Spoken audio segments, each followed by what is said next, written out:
नमस्कार।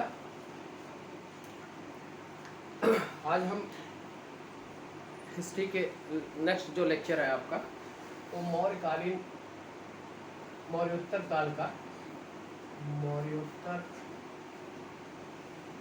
का राजनीतिक व्यवस्था,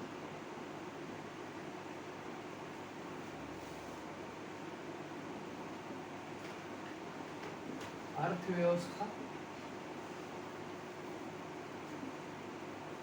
और समाज,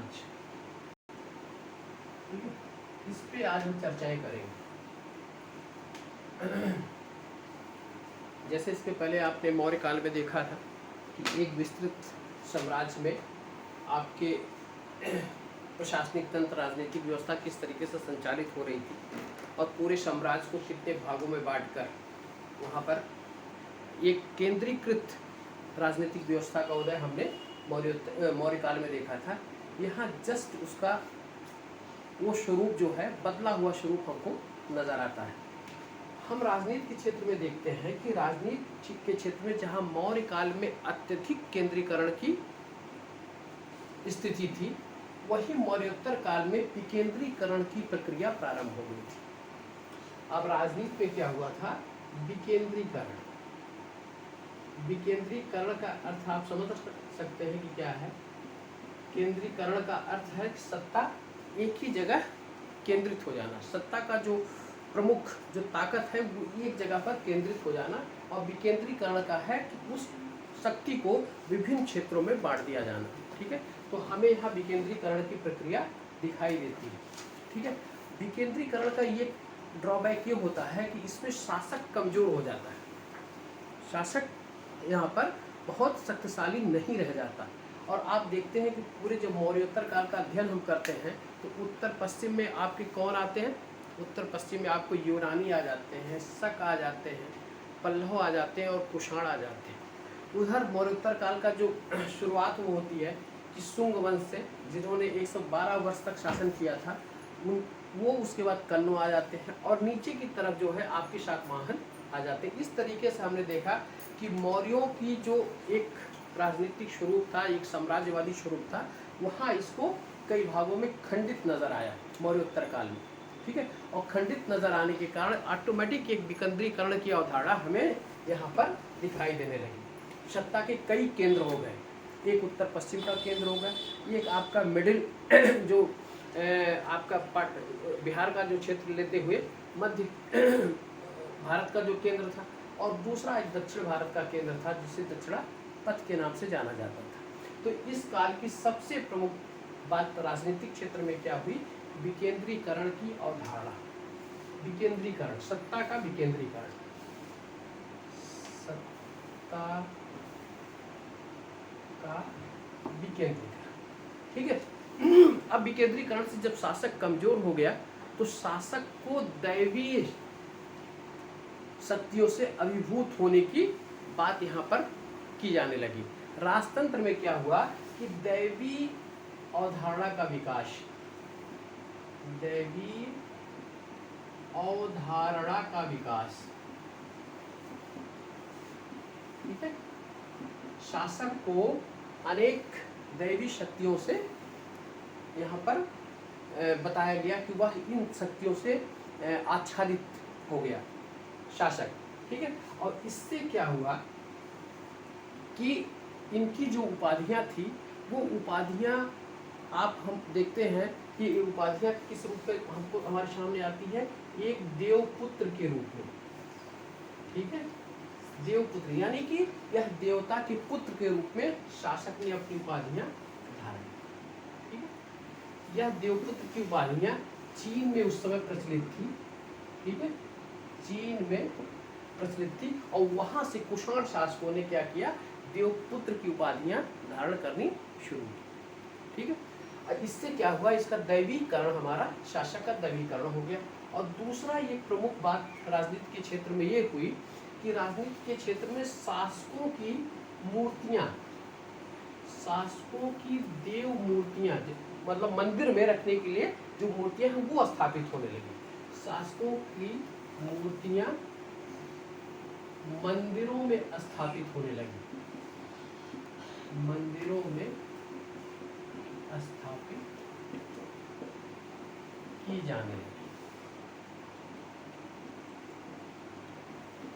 ठीक है, राजतंत्र के क्षेत्र में, राजनीतिक व्यवस्था के क्षेत्र में ये महत्वपूर्ण बदलाव हमारे सामने आया।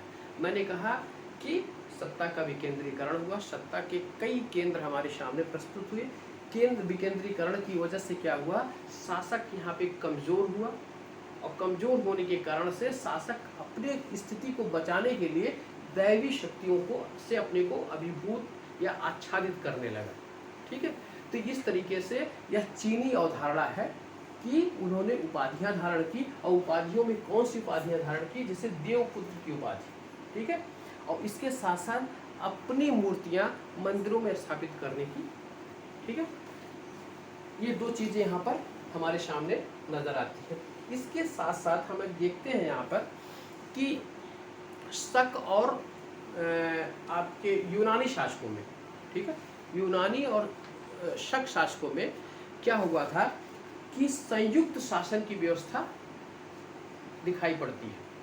संयुक्त शासन में क्या होता है कि राजा और उसका जो युवराज है वह शासन में बराबर की भागीदारी रखता है। ठीक है, तो यहाँ जो आपको तक्षशिला, शाकल और इस साइड में जो मथुरा, इस साइड में जहाँ के हमारे शक और यूनानी शासक शासन करते थे, वहाँ पर हमें संयुक्त शासन व्यवस्था दिखाई पड़ती है। ठीक है, और दूसरी बात एक और हुआ कि कुषाण शासकों के समय में द्वैध शासन व्यवस्था का प्रतिपादन किया गया। द्वैध शासन में क्या हुआ था कि जो प्रांत थे वहाँ पर एक साथ दो अधिकारियों की नियुक्ति थी और दोनों को बराबर शक्तियों को से आच्छादित किया गया था। ठीक है, तो इस काल में हमें एक संयुक्त शासन व्यवस्था और दूसरा द्वैध शासन व्यवस्था हमारे सामने प्रस्तुत हुआ। और संयुक्त शासन व्यवस्था किसकी थी, वो शकों की थी और यूनानियों की थी, और इसके साथ साथ द्वैध शासन व्यवस्था वो किसकी थी, वो कुषाणों की द्वैध शासन व्यवस्था थी। ठीक है, तो आप लोग इसको राजनीति के क्षेत्र में जो बदलाव आया है उस चीज़ को आपको, उस तथ्य को आप लोग नोट कर लीजिए कि राजनीति के क्षेत्र में क्या क्या बदलाव है। जिसका अगर हम एक शब्दों में कहें, पहला कहें तो विकेंद्रीकरण, और दूसरा तथ्य ये है संयुक्त शासन व्यवस्था, संयुक्त शासन व्यवस्था, और तीसरा आपका यह व्यवस्था किसका है, शकों का, ठीक, और यूनानियों का, शक और यूनान। ठीक है, इसके साथ साथ प्रांतों में द्वैध शासन व्यवस्था, द्वैध शासन व्यवस्था, यह किसके समय लागू हुआ, ये कुषाणों के समय, कुषाणों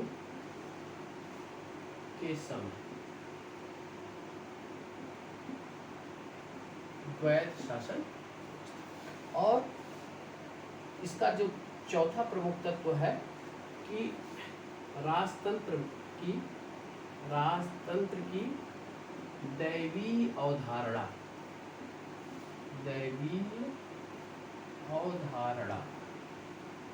ठीक, और राजतंत्र की दैवीय अवधारणा में क्या है कि दैवीय उपाधियां धारण करना, दैवीय उपाधियां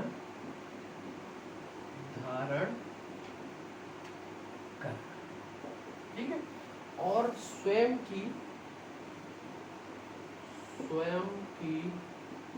मूर्तियां देवालय में स्थापित करना, देवालय में स्थापित कर, ठीक है। यह हम राजनीतिक क्षेत्र में ये तथ्य हमारे सामने प्रकट हुए थे। मौर्य काल में ऐसा नहीं था। मौर्य काल में केंद्रीकृत व्यवस्था थी और सर्वोच्च शक्ति जो है वो शासक में निहित थी, और यहाँ विकेंद्रीकरण के कारण जो है ये सब चीज़ें हमारे सामने प्रस्तुत होने लगी। तो ये राजतंत्र मौर्योत्तर कालीन का ये राजनीतिक जीवन का ये राजनीतिक चरित्र था। ठीक है। सातवाहन शासकों में हमने देखा है कि सातवाहन शासकों के नाम जो है वो अपनी माताओं के नाम से, जैसे गौतमी पुत्र सातकर्णी, ठीक है, वासिष्ठी पुत्र पुलमावी, ठीक है, इस तरीके से ये दिखाई दे रहा है कि माताओं के नाम से इनकी मतलब शासकों के नाम हैं। लेकिन मातृ प्रधान यहाँ पर नहीं था, यहाँ पितृ प्रधान राजतंत्रात्मक व्यवस्था थी। भले ही माताओं के नाम से रहा है और लेकिन यहाँ पर व्यवस्था कैसी थी, पितृ प्रधान राजतंत्रात्मक व्यवस्था थी। और उसके साथ साथ राजतंत्र में एक चीज और यहाँ पर दिखाई देता है, राजतंत्र में ये है कि पहली बार भूमि अनुदान की बात कही गई। भूमि अनुदान का पहला जो साक्ष्य मिलता है वो प्रथम शताब्दी ईसा पूर्व का, सातवाहनों के काल का। और सातवाहनों ने महाराष्ट्र के क्षेत्र में ब्राह्मणों और श्रमणों को भूमि अनुदान प्रदान किया था। ठीक है। भूमि अनुदान से एक सामंतवादी व्यवस्था की शुरुआत हुई। ठीक है। सातवाहनों ने शुरुआत किया और इसके साथ साथ उत्तर भारत में कुषाणों में यह भूमि अनुदान और अधिक तेजी से प्रचलित हुआ। भूमि अनुदान में ब्राह्मणों और बौद्ध श्रमणों को भूमि कर मुक्त भूमि दान दिया जाता था, वहां से कोई कर वसूल नहीं किया जाता था। तो राजतंत्र में एक नवीन बात यहाँ पर राजनीतिक क्षेत्र में हमारे सामने प्रस्तुत होता है कि भूमि अनुदान व्यवस्था का की सूत्रपात। भूमि अनुदान व्यवस्था का सूत्रपात ये किसने किया था? सातवाहनों ने। सातवाहन, ठीक है। कहाँ? महाराष्ट्र के क्षेत्र में, महाराष्ट्र क्षेत्र में भूमि अनुदान किसको दिया गया था? ये ब्राह्मणों को। और उसके बाद ब्राह्मणों के बाद बौद्ध श्रमणों को, बौद्ध श्रमणों, ठीक है। यह जो भूमि दी जाती थी वो भूमि कर मुक्त रहती थी, कर मुक्त भूमि, यानी कि इस भूमि से कोई भी राजनीतिक और प्रशासनिक कर वसूल नहीं किया जाता था।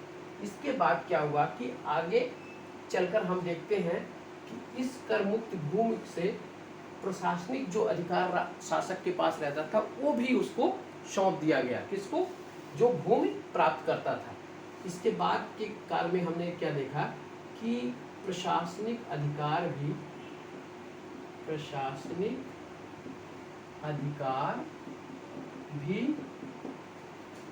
भूमि प्राप्तकर्ता को प्राप्त होने लगे। भूमि प्राप्त कर्ता को दिया जाने लगा, दिया जाने, ये आपका बदलाव हमने देखा। इसी भूमि अनुदान से हमारे यहाँ सामंतवादी व्यवस्था का सूत्रपात है। ठीक है। अब हम प्रशासनिक जब अधिकारियों का तंत्र देखते हैं तो वहाँ पर दंड नायक, महादंड नायक, ये हमारे अधिकारी तंत्र नजर आते हैं और इससे हमारी सामंतवादी व्यवस्था की शुरुआत हुई। और यही सामंतवादी व्यवस्था लास्ट में आपके गुप्तोत्तर काल में इतनी अधिक हो गई कि हमारे वो जो राज्य की एकता और अखंडता थी उस पर कुठाराघात होने लगा इस सामंतवादी व्यवस्था के कारण। और अंत में हमारे यहाँ बिखराव का प्रमुख कारण भी बना सामंतवाद। सामंतवाद पर आर.एस. शर्मा ने एक पुस्तक लिखी, आर.एस. शर्मा ने सामंतवाद, ये नाम भी उन्होंने ही प्रदान किया था, सामंतवाद। ठीक है। एक पुस्तक दी गई। तो भूमिदान व्यवस्था की शुरुआत, ये क्वेश्चन कई बार आ चुका है। सर्वप्रथम इसका साक्ष्य कहाँ से प्राप्त होता है? सातवाहनों से। ठीक है। और सातवाहनों ने महाराष्ट्र में पहली बार ब्राह्मणों को कर मुक्त भूमि प्रदान की। ठीक है। और यही कर मुक्त भूमि बाद में इस पर जो है प्रशासनिक अधिकार भी उसको हस्तांतरित कर दिए गए, यानी कि अब शासक का राज्य का कोई भी अधिकार इस कर मुक्त भूमि पर नहीं रहता था। प्रशासन करने का अधिकार भी प्राप्तकर्ता को प्राप्त होने लगा। ठीक है, ये हमारे राजनीतिक तंत्र में बदलाव आया।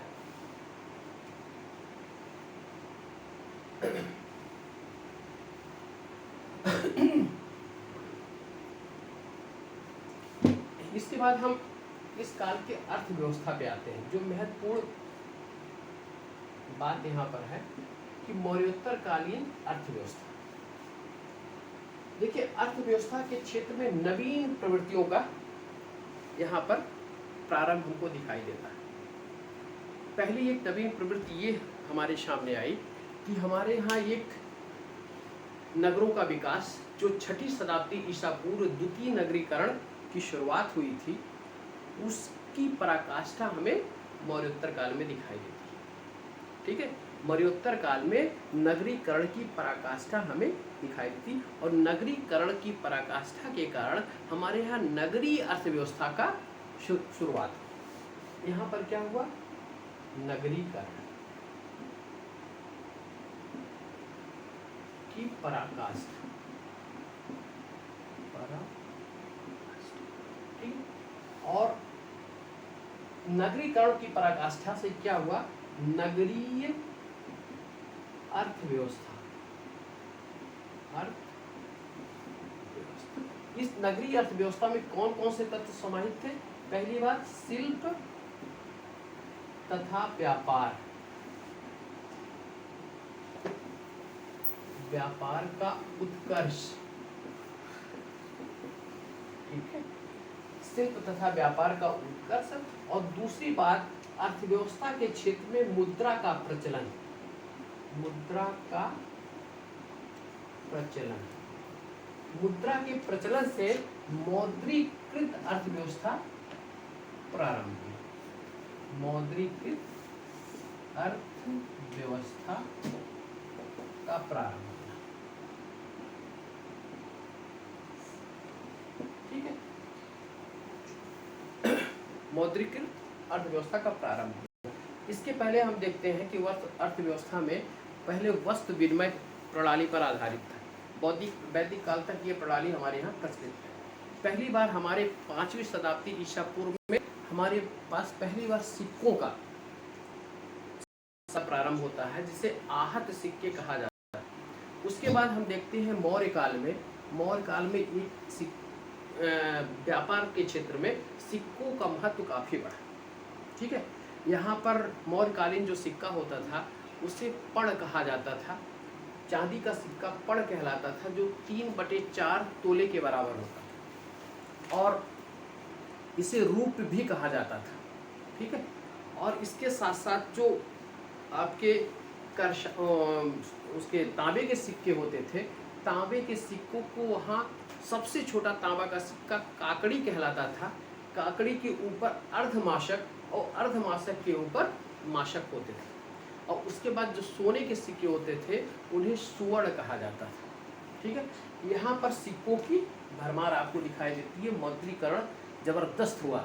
ठीक है, और आपने देखा है कि चाहे कुषाण शासकों का, उसके सिक्कों के विषय में मैंने आपसे चर्चा की कि पहली बार कुजुल कटफिसस ने ताम्र सिक्के जारी किए। उसके बाद बिम्ब कटफिसस ने आपके सोने और तांबे के सिक्के जारी किए। उसके बाद जितने भी शासक आए, चाहे कनिष्क हो चाहे हुइस्क है, उनके सिक्कों के से हम उनके इतिहास को जानने का प्रयास करते हैं और उनको उसके साक्ष्य दिखाई देते हैं। तो इसमें हमने देखा कि अर्थव्यवस्था के क्षेत्र में नगरीकरण और नगरीकरण अर्थव्यवस्था से नगरीय अर्थव्यवस्था का सूत्रपात होना, और जिसमें शिल्प तथा व्यापार का उत्कर्ष होना, और मुद्रा का प्रचलन, मुद्रा के प्रचलन से मौद्रीकृत अर्थव्यवस्था का शुरू प्रारंभ। ठीक है, अब हम यहाँ देखते हैं कि पूरे भारत में व्यापार वाणिज्य के क्षेत्र में हमें मौर्योत्तर काल में आंतरिक व्यापार और दूसरा बाह्य व्यापार यानी कि विदेशी व्यापार, ये दोनों व्यापार हमें उत्कर्ष पर दिखाई देते हैं। ठीक है, यहाँ पर हम देखते हैं कि इसके पहले स्थलीय व्यापार काफी महत्वपूर्ण हुआ करता था, लेकिन मौर्योत्तर काल में आकर जलीय व्यापार महत्वपूर्ण होने लगा। ठीक है, प्रथम शताब्दी ईस्वी में करीब 45 एडी में आप एक तथ्य हम सामने आया कि 45 एडी में हिप्पालस नामक एक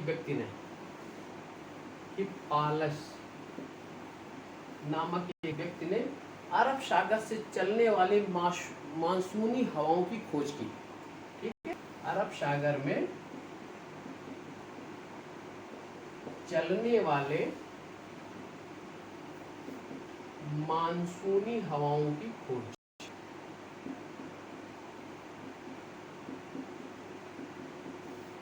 किसने किया था? हिप्पालस ने। कब किया था? 45 एडी में।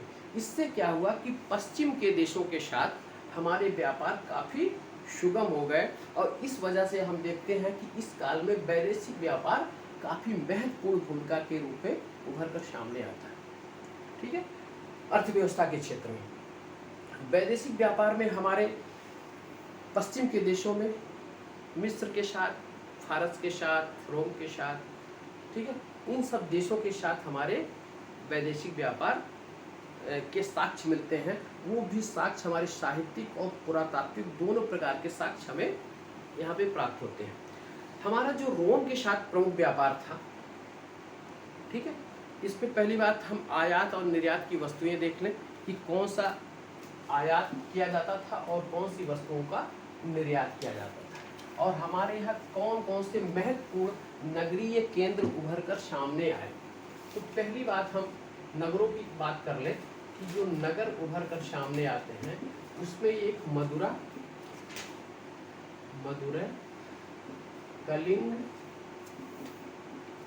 कलिंग, अरिकामेड, ठीक है, उसके बाद उदयपुर,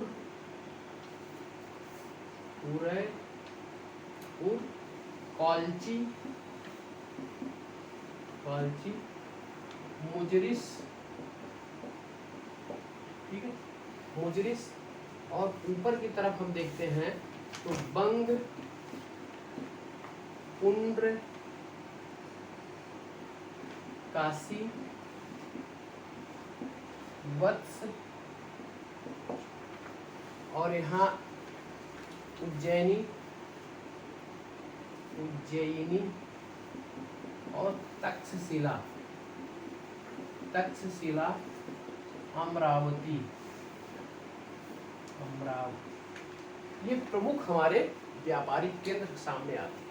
ठीक है, इस समय हमारे यहाँ व्यापार की जो प्रमुख वस्तु थी वो कपड़ा व्यापार था, सूती कपड़ा, वो प्रमुख रूप से हमारे यहाँ से निर्यात किया जाता था। सूती कपड़े का व्यापार पूरे भारत में व्याप्त था, और उसमें से मदुरै, कलिंग और आपके काशी, मथुरा, वत्स और आपके अमरावती, ये सब सूती वस्त्र के प्रमुख व्यापारिक केंद्र थे। रेशमी वस्त्र के जो केंद्र थे वो वंग और पुंड्र था।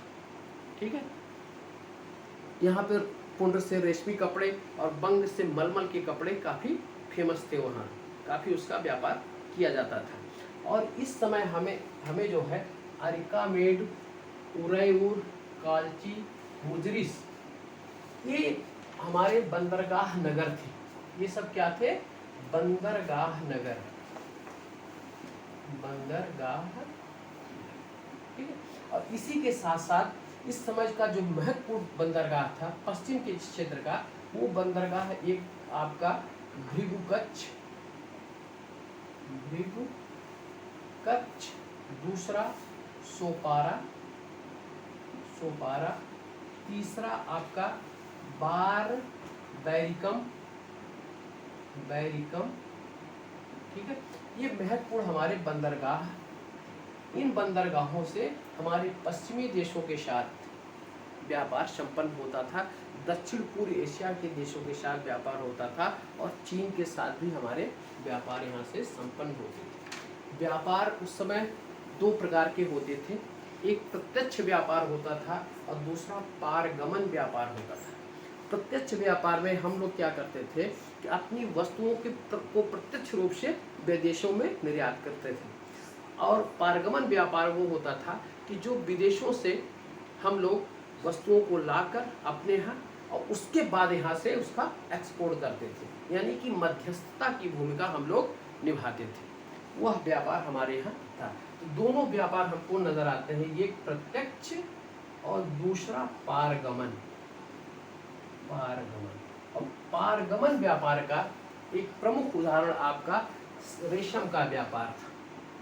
रेशम व्यापार, ठीक है। रेशम व्यापार से रेशम मार्ग जो आपके चीन से शुरू होकर भूमध्य सागरीय देशों तक जाता था, उसमें हम लोग क्या करते थे, हमारा भारत जो है उसमें मध्यस्थता की भूमिका निभाता था और यहाँ से उसका नियंत्रण स्थापित करते हुए जाता था, उससे लाभ अर्जन करता था। तो रेशम से उस समय क्या हुआ था कि रोम में बाद में एक बाइजेंटाइन साम्राज्य का उदय हुआ और चीन में हान साम्राज्य का उदय हुआ, ठीक है। तो इन सब के बीच में सबसे पहले कुजुबिम कन्फ्यूशस के शासनकाल में रेशम व्यापार पर हमने अधिकार स्थापित करने की कोशिश की। उसके बाद कनिष्क के शासनकाल में, ठीक है, इस पर पूर्ण नियंत्रण हो गया।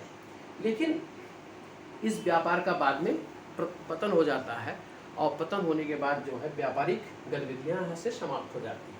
तो हम यहाँ देखते हैं कि ये हमारे प्रमुख व्यापारिक केंद्र थे, बंदरगाह नगर थे, यहाँ से हमारे व्यापार संपन्न होते थे। रोम के साथ जो मेरा व्यापार पहले शुरू हुआ वो पहले दक्षिण भारत के क्षेत्रों से हुआ, ठीक है। दक्षिण भारत के क्षेत्रों से इसलिए हुआ कि वहाँ से आपके बंदरगाह जो है, जलीय जो मार्ग था वो काफ़ी सरल भूमिका में यहाँ नजर आने लगा, उससे बड़ी आसानी के साथ व्यापार होने लगा। तो रोम के साथ व्यापार जो है कहाँ से शुरुआत होती है, उत्तर भारत की अपेक्षा दक्षिण भारत से शुरुआत होती है, दक्षिण भारत से। इसके जो साक्ष्य हमें प्राप्त होते हैं, एक तो साहित्यिक साक्ष्य मिलते हैं, दूसरे आपके पुरातात्विक साक्ष्य को प्राप्त होते हैं। यहाँ क्या होता है कि अरिकामेडु, ठीक, जिससे पेरिप्लस ऑफ एर्थियन सी में पेडोक नाम से जाना जाता है, पेडोक नाम से। यहाँ पर क्या हुआ, रोम के मृद भांड, ठीक, और प्लस रोमन बस्ती के साक्ष्य में प्राप्त। वेरी इंपॉर्टेंट क्वेश्चन है, बहुत इंपॉर्टेंट, कि कई बार पूछा गया है कि कहाँ से हमें रोमन मृद भांड और रोमन बस्ती के साक्ष्य मिले हैं, वो अरिकामेड से हमें प्राप्त, ठीक है। दूसरा एक स्थान है मुजेरिस, ये केरल में पड़ता है। यहाँ पर रोमन शासक आगस्टस के मंदिर हमें प्राप्त होते हैं, रोमन शासक आगस्टस के मंदिर कहाँ पे प्राप्त होते हैं, मुजेरिस में, ठीक है। इसके साथ साथ पेरिप्लस ऑफ द एर्थियन सी में पांड्य का एक बंदरगाह था, कोल्ची, ठीक है। वहां से मोती के प्रमुख व्यापार के उदाहरण हमें, मोती का जो व्यापार है उसके उदाहरण हमें प्राप्त होते हैं, ठीक है।